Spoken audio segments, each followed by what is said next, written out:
ہم نے جب رب کے ایک ہونے کا، اس کی الوہیت کا، اس کی ربوبیت کا اور جو ہے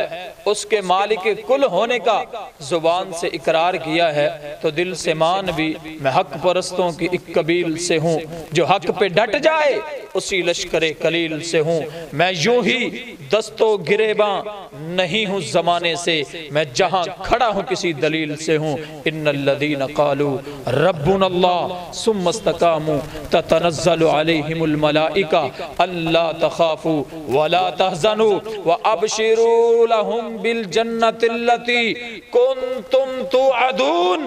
رب فرماتے ہیں کہ تمہیں جنت کی بشارت ملے گی، لیکن ذرا میرے رستے میں آنا پڑے گا،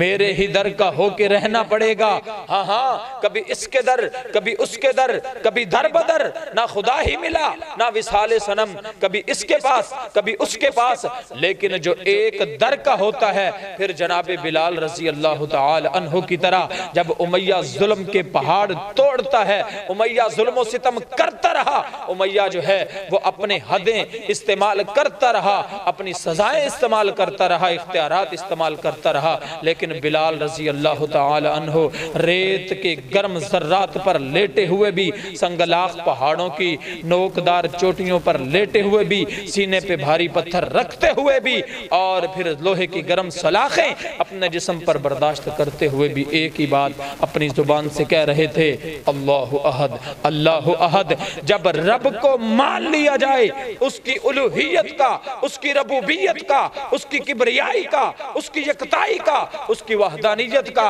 جب دل سے اقرار کیا جائے تو پھر یہ سزائیں بھی انسان کو کچھ بڑی نہیں لگتی۔ حضرت عمر رضی اللہ تعالی عنہ پوچھا، بلال جب تجھے امیہ سزائیں دیتا تھا، جب امیہ